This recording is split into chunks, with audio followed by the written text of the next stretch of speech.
드디어 미국 전기에 가공할 폭탄이 투척되었습니다.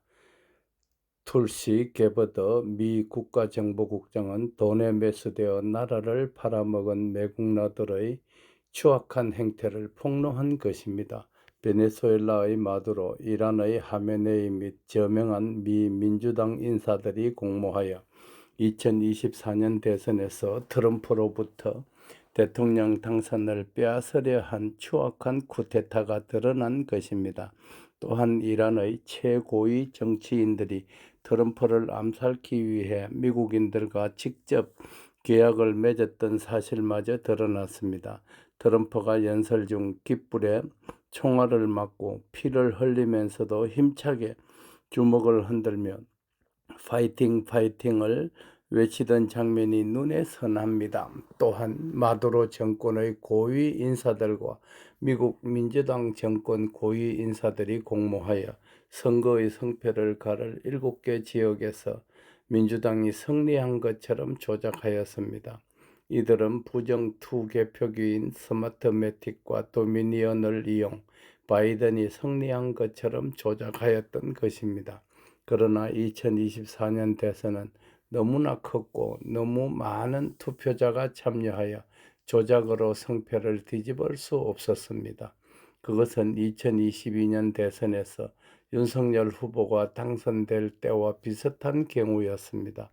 또한 돈의 흐름을 추적한 결과 이란과 베네수엘라에서 수백만 달러의 돈이 민주당 정치인들의 계좌로 들어갔음이 밝혀졌습니다.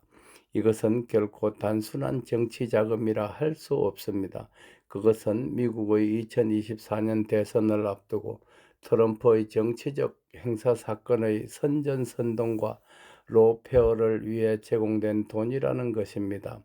로페어란 법과 워페어, 전쟁에서 페어를 따온 합성어로 법과 사법 절차를 정치적 무기로 하여 정치적 반대자를 공격하는 전술을 말합니다.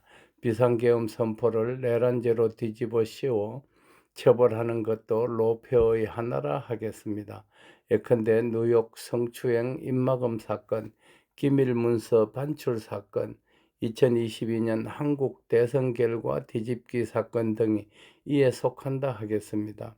그들은 마약 테러 국가 또는 테러 조장 국가로부터 검은 돈을 받고 매수된 것입니다. 툴시 게버드의 폭탄급 폭로가 있자 반역자들을 체포하여 그들에게 최고의 중형을 선고하라는 여론이 비등하고 있습니다.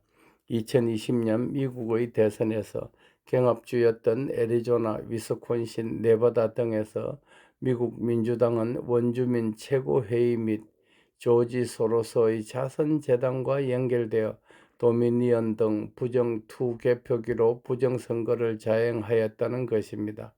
이와 관련 최수용 전 공작관은 우리나라에도 중국발 마약 유통으로 긁어모은 천문학적인 검은 돈이 우리나라 여야 정치인 및 언론계 등에 들어갔다고 폭로했습니다.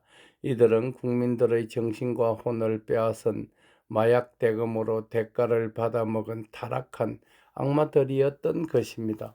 지금 우리는 당에서 제명되어 벌써 국민들의 내리에서 사라져야 했을 정치인이 계속 국민의 힘을 흔들어대는 행태를 보고 어떻게 저런 일이 가능할까 의아스럽기만 합니다. 위 최수용의 폭로를 보면 그것이 어느 정도 이해되실 것입니다. 위 최수용의 폭로는 반드시 그 진위가 가려지고 죄를 지은 자가 있다면 그들은 반드시 처단되어야 할 것으로 믿습니다. 바이든 시절의 FBI 국장은 2020년 대선에 중국이 개입하여 부정선거를 자행한 사실을 알고도 그것을 국민들에게 감추었다고 합니다. 그것은 그 자신이 거기에 연루되었기 때문입니다. 나트 클리퍼 전 국가정보국장은 CBS와의 인터뷰에서 중국, 이란, 러시아가 미국의 대선에 개입하였다. 조사 결과가 곧 나올 것이다. 2020년 6월경 미국 시카고 오헤어 공항에서 세관 직원이 2만 장의 가짜 운전면허증을 압수하였다. 또한 같은 해 5월에는 4,000매가 넘는 가짜 운전면허증이 중국발 화물에서 적발되었다. 이것은 약 900만 달러 상당의 위조 상품 속에 포함된 화물의 일부였다. FBI는 중국 공산당이 미국의 부정선거에 어느 정도 개입하였는지 전모를 밝히기 위해 계속 수사 중에 있다고 하였습니다. 여론조사기관 코리아 리서치에서 지난 8일에서 9일 사이 이틀간에 걸쳐 전국의 남녀 1,001명을 대상으로 조사한 결과에 의하면 정부 차원에서 부정선거 전담 TF를 구성할 필요가 있다는 여론이 55%에 이르는 것으로 보도되었습니다.